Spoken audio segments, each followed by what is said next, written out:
আসসালামু আলাইকুম। ভীষণ মজার একটি ভর্তা রেসিপি নিয়ে আসলাম। কোনো রকম ঝামেলা ছাড়াই কিভাবে এই মজাদার ভর্তাটি তৈরি করা যায় এবং হাতের স্পর্শ ছাড়াই এই মজাদার ভর্তাটি খুব সহজেই তৈরি করে নেওয়া যায় সেই প্রসেসটাই দেখাতে চলেছি।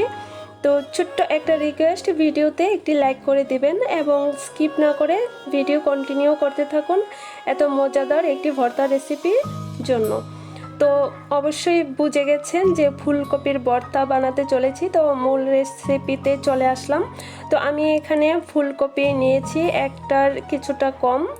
তো ফুলকপিতেই দিয়ে দিলাম 10-12টা কাঁচামরিচ, 4-5টা রসুন কোয়া দিয়ে পর্যাপ্ত পানি দিয়েছি। ফুলকপিটা সেদ্ধ হয়ে যাবে ওই পরিমাণে পানি দিয়ে একটা ঢাকনা দিয়ে সেদ্ধ করে নিয়েছি। তো আমার ফুলকপিটা খুব সুন্দরভাবে সেদ্ধ হয়ে গেছে। আমি মাঝখানে কোনো নাড়াচাড়া করি নাই, দেখতেই পাচ্ছেন পানিটা শুকিয়ে গেছে সেদ্ধ হওয়ার পরে।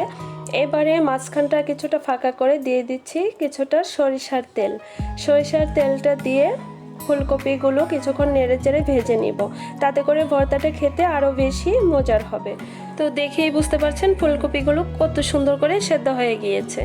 যারা আমার চ্যানেলে নতুন এসেছেন প্লিজ সাবস্ক্রাইব করে পাশে থাকা বেল আইকন অল করে দিবেন, তাতে করে আমার এমন সব নতুন নতুন সহজ ও মজাদার রেসিপিগুলো আপনাদের সামনে পৌঁছে যাবে।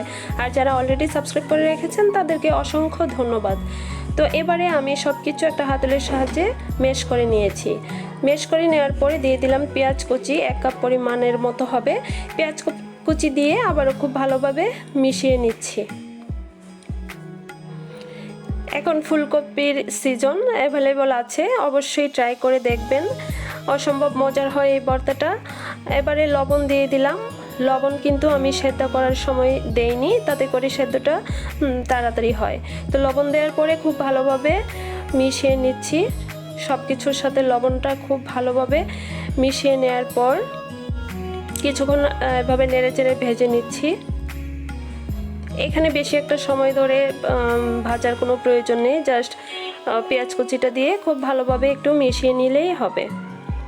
তো এবারে সব শেষে দিয়ে দিলাম ধনিয়া কুচি পাতা। ধনিয়া কুচি পাতা দিয়ে খুব ভালোভাবে মিশিয়ে নিব, জাস্ট একটু নেড়েচেড়ে মিশিয়ে নিচ্ছি। তো দেখেই বুঝতে পারছেন যে ভর্তাটা কতটা মজার হতে পারে এবং পরিবারের সবার সাথে খুবই এনজয় হবে ইনশাল্লাহ। অবশ্যই ট্রাই করবেন। এবার সব শেষে দিয়ে দিলাম আরও কিছুটা সরিষার তেল, তাতে করে ভর্তাটা আরও মজাদার হবে। তৈরি হয়ে গেল আমার এই ভীষণ মজার ফুলকপির ভর্তা। এবারে পরিবেশন করে নিচ্ছি। তো আজকের মতো এ পর্যন্তই। আশা করছি সবার অনেক বেশি ভালো লেগেছে। ভালো লাগলে প্লিজ একটি লাইক করে দিতে ভুলবেন না। তো সবাই অনেক ভালো থাকেন এবং সুস্থ থাকেন আর আমাদের জন্য দোয়া করবেন। সে পর্যন্ত আল্লাহ হাফেজ।